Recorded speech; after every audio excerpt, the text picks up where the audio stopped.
ചെന്നൈ, അതുപോലെ തമിഴ്നാടിൻ്റെ വിവിധ ഭാഗങ്ങൾ. അപ്പോൾ അതുകൊണ്ട് തമിഴ്നാടിനോട് എനിക്ക് നന്ദി കാട്ടിയേ മതിയാവും. അപ്പോൾ അത്രയും ഭാരിക്കുന്നു ചുമതലയും ജോലിയുമൊക്കെ. അപ്പം അതിൻ്റെ പശ്ചാത്തലത്തിൽ ഇങ്ങനെ സമൂഹത്തിലേക്ക് ഇറങ്ങിച്ചെന്ന് ഇവിടെ വെച്ച് അഭിപ്രായ പ്രകടനങ്ങൾ കേൾക്കാനും അതിൽ എത്രമാത്രം സാങ്കേതികമായിട്ട് എനിക്കതിനകത്ത് നേരിട്ടിറങ്ങി പരിഹാരം കാണുന്നു എന്നുള്ളത് എൻ്റെ അന്വേഷണ ത്വരയാണ്. ആ ത്വരയ്ക്ക് ഉതകുന്ന രീതിയിലുള്ള ശബ്ദ സംഭാഷണങ്ങൾ, അത് വൈകാരികമായാലും പ്രശ്നമൊന്നുമില്ല. ഞാനും അങ്ങനെയുള്ള ഒരാൾ തന്നെയാണ്, വികാരത്തിന് മുൻതൂക്കം നൽകുന്ന ആളാണ്. അപ്പോൾ ഒരു വേദന പറയുമ്പോൾ സമൂഹത്തിന് ഏറ്റ വേദനയാണെങ്കിൽ മാത്രം അത് വൈകാരികതയിൽ പറയുന്നതിനകത്ത്, ഇപ്പം തന്നെ കരുവന്നൂരിലെ ആ ചേട്ടനൊക്കെ അവിടെ വന്ന് വലിയ പൊട്ടിത്തെറിയായിരുന്നു. ഞാൻ അദ്ദേഹത്തെ സമാധാനിപ്പിക്കാൻ മാത്രമാണ് എനിക്ക് സാധിക്കുക. അതിന് ഒരു മറുപടിയും എനിക്ക് കൊടുക്കാനില്ല. എനിക്ക് മറുപടി കൊടുക്കാൻ പറ്റുന്ന മേഖലയെ തൊട്ടുള്ള പരാമർശങ്ങളിൽ ഞാൻ ശക്തമായിട്ട് അദ്ദേഹത്തിന് പിന്തുണ പ്രഖ്യാപിച്ചിട്ടുണ്ട്. അങ്ങനെ ചെയ്യാൻ പറ്റും.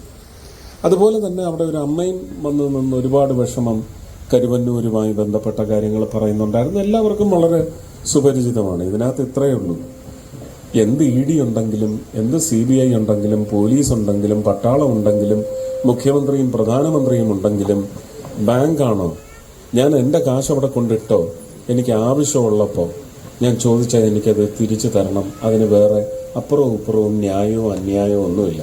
മര്യാദയ്ക്ക് തന്നോളണം. ഇതേ നമുക്ക് പറയാനുള്ളൂ.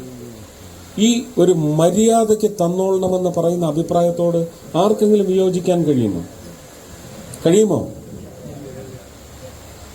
അപ്പം സമൂഹം മുന്നിട്ടിറങ്ങണം, നേതാക്കളല്ല. മര്യാദയ്ക്ക് കൊടുക്കടാന്ന് പറയണം. അങ്ങനെ ഒരു ശക്തമായ സമൂഹം വളരാത്തിടത്തോളം കാലം ജനാധിപത്യത്തിന് ബലമില്ല. അല്ലാതെ വല്ലവനും എഴുന്നള്ളിച്ചു കൊണ്ടുവരുന്ന നുണ ഏതെങ്കിലും പത്രക്കാർ സംഘം ചേർന്ന് ഒരു തീരുമാനമെടുത്ത് മുന്നോട്ട് വാരി വിതറുമ്പോൾ അതല്ല മനസ്സിൽ കൊള്ളേണ്ടത്. അതിൻ്റെ സത്യം എന്താണ്? അത് അസത്യമാണെങ്കിൽ അത് പ്രചരിപ്പിക്കുന്നവരെ തിരസ്കരിക്കണം, നിഷ്കരുണം. അത് തന്നെയാണ് വേണ്ടത്. അത് ഞാൻ ചെയ്താലും അങ്ങനെ തന്നെയാണ്. ഞാൻ പറഞ്ഞതിൻ്റെ മനസ്സിലായല്ലേ എന്തിനെ പശ്ചാത്തലമാക്കി പറഞ്ഞതാണെന്ന്? അപ്പോൾ ജനങ്ങളുടെ പങ്കാളിത്തമില്ലാതെ വിഷയങ്ങൾ ചർച്ചയ്ക്കെടുക്കുന്നത് ഒരു യോഗ്യതയുമില്ലാത്ത കാര്യമാണ്. ജനങ്ങളുടെ പങ്കാളിത്തം അതിൽ വേണം. ജനം എന്താണ് ആഗ്രഹിച്ചത്, ജനം എന്താണ് സ്വപ്നം കാണുന്നത്, അത് വികസനത്തിന്റെ കാര്യത്തിലായാലും നമ്മുടെ ചുറ്റുപാട്, നമ്മുടെ ജീവിതത്തിന് ബാധിക്കുന്നതായ എല്ലാ വിഷയങ്ങളിലും ജനങ്ങൾ അവരുടെ വിഷയങ്ങൾ ഉന്നയിക്കണം. റോഡിനെ സംബന്ധിച്ചായാലും തോടിനെ സംബന്ധിച്ചായാലും അപര്യാപ്തതകൾ ആരോഗ്യ മേഖലയിലുണ്ടെങ്കിൽ ഇതൊക്കെ അടിസ്ഥാനം. ഭക്ഷണം, നെൽകൃഷി, കർഷകൻ, ഈ വിഷയങ്ങളൊക്കെ ഇതുപോലെയുള്ള വേദികളിൽ ചർച്ചയാകുമ്പോൾ തിരഞ്ഞെടുക്കപ്പെടുന്നവരും അവരുടെ പാർട്ടി അണികളും ജാഗരൂകരാവും. ഇനി മുമ്പോട്ട് അങ്ങനെ ഇത്രയും കാലം പറ്റിച്ചു പോയതുപോലെ, കബളിപ്പിച്ചു പോയതുപോലെ മുന്നോട്ട് പോകാൻ പറ്റില്ല. പ്രതിയോഗികൾ ശക്തിയാർജിക്കുന്നു എന്ന് പറയുന്ന ഭയപ്പെടുത്തൽ നൽകേണ്ടതിന് വേദി ഒരുക്കേണ്ടത് ഇതുപോലെ തന്നെ ഉള്ള കുടുംബ സംഗമങ്ങളും കലുങ്ക് സൗഹൃദ സംഗമങ്ങളുമാണ്. ഇതൊക്കെ ഒരു കാലത്ത് നാട്ടുകൂട്ടം അല്ലെങ്കിൽ പഞ്ചായത്ത് കൂട്ടം, തമിഴ്നാട്ടിൽ എന്ന് പറയുന്ന കട്ടപ്പഞ്ചായത്തെന്നാണ്. ആ നാട്ടിലെ എല്ലാവരും അംഗീകരിക്കുന്ന പ്രമാണിമാരായ 4-5 പേർ ചേർന്നിരുന്ന പ്രശ്നങ്ങൾ, പോലീസ് സ്റ്റേഷനിൽ പോയി തല്ലിയോ കുത്തിയോ കൊന്നോ ഒക്കെ തീർക്കേണ്ട വിഷയങ്ങളെല്ലാം വളരെ സ്മൂത്തായിട്ട് ഓപ്പറേറ്റ് ചെയ്ത് അങ്ങ് ഇല്ലായ്മ ചെയ്യും. അതൊരു വലിയ സംവിധാനമാണ്. അവിടെ ഹൃദയം കൊണ്ടാണ് സംവാദം നടക്കുന്നത്. അതുകൊണ്ടാണ് അത് വലിയ മഞ്ഞുമലയൊക്കെ വരുന്നത് അങ്ങ് ഉരുകി ജലം പോലും ഇല്ലാതായിപ്പോകും, അല്ലേ? അപ്പോൾ അങ്ങനെയുള്ള ശ്രമങ്ങൾ ജനങ്ങളുടെ ഭാഗത്ത് നിന്നുണ്ടാകണം. അതിനുവേണ്ടിയാണ് ഇങ്ങനൊരു കുടുംബയോഗം. ഇതൊരു ഇലക്ഷൻ പ്രചരണമോ ഒന്നുമല്ല. പക്ഷെ നമ്മൾ സംസാരിച്ച് വരുമ്പോൾ എന്തെങ്കിലും നിങ്ങളുടെ ഭാഗത്ത് നിന്ന് വിഷയം ഉന്നയിക്കുന്നതിന് മറുപടി നൽകുന്നതിൽ രാഷ്ട്രീയം വന്നു പോയാൽ അത് ഇലക്ഷൻ പ്രചരണമല്ലേ എന്നുള്ള ചോദ്യം മാത്രം വരരുത്. നിങ്ങളാണ് എന്നെ അതിലേക്ക് വലിച്ചഴിച്ചിടുക. മനസ്സിലായല്ലോ അല്ലേ? അപ്പോൾ നമുക്ക് ആരംഭിക്കാം. മൈക്ക് കൊടുക്കും. ആരാ ചോദിക്കുന്നത്? അഭിപ്രായങ്ങളും നിർദ്ദേശങ്ങളും ചോദിക്കാനുള്ളത് ഈ സമയത്ത് ചോദിക്കാം.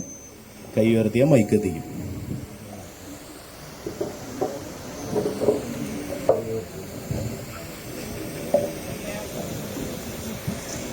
ആർക്കാണ് അഭിപ്രായങ്ങൾ പറയാനുള്ള? കൈ ഉയർത്തണം. വിഷയങ്ങൾ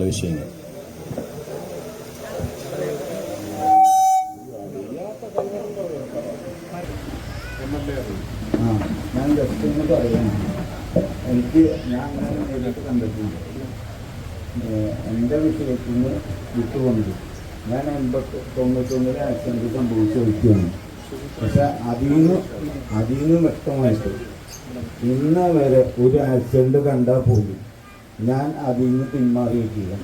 ഞാൻ അവിടെ ചെന്നുകൊണ്ട് വിഷയം അവിടെ ഒരു അല്പം ഒരു അര സെൻറ്റെങ്കിലും ഇപ്പോൾ അവിടെ വീടിൻ്റെ പണി നടത്താൻ പോകുന്നേ ഉള്ളൂ.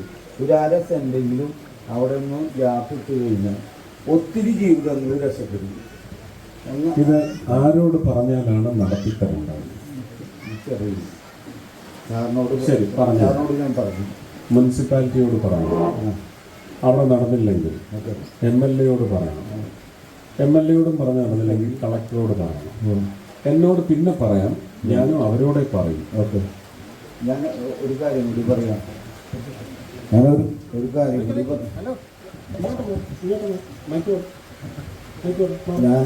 കൂടി പറയാണ്. ഈ പഞ്ചായത്തിൽ ഒത്തിരി സ്ഥലങ്ങൾ കാര്യമായിട്ട് കിടക്കുന്ന സ്ഥലങ്ങളുണ്ട്. അത് നമ്മൾ പണ്ട് കാലത്ത് ചെറിയ പൂക്കളും കാര്യങ്ങളൊക്കെ നമ്മുടെ മുറ്റത്താണ്. ഇതിന് കേരള സർക്കാർ ഒരു പദ്ധതി ഒരുക്കിയിട്ടുണ്ട്. ഭൂമി തരിശായിട്ടിടാനൊക്കത്തില്ല, കാട് കയറി പിടിച്ചു കിടക്കാനും ഒക്കത്തില്ല. ഞാൻ എൻ്റെ സിറ്റിക്കകത്തുള്ള സ്ഥലത്ത് 3 മാസം കൂടുമ്പോൾ ഏതാണ്ട് 12,000 രൂപ ഇറക്കി കാട് വൃത്തിയാക്കിക്കൊണ്ടിരിക്കുക. അതിൻ്റെ ചുറ്റുമുള്ള 2 സ്ഥലത്തും അത് ചെയ്ത് ഞാൻ ഇന്നു വരെ കണ്ടിട്ടില്ല. ഞാൻ പറയുന്നത് പഞ്ചായത്തിന് വരുമാനം ഉണ്ടാക്കാവുന്ന കാര്യം. പഞ്ചായത്ത് എനിക്ക് ഭരിക്കാൻ തന്നിട്ടില്ല. അല്ല അങ്ങനെയല്ല.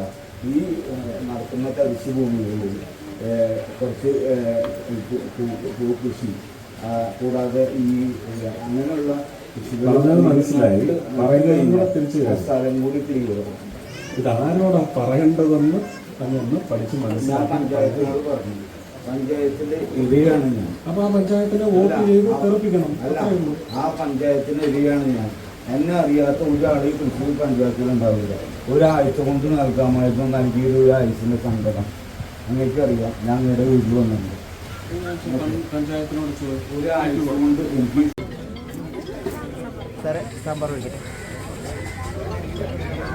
ഇതൊന്നും എടുക്കല്ലേ.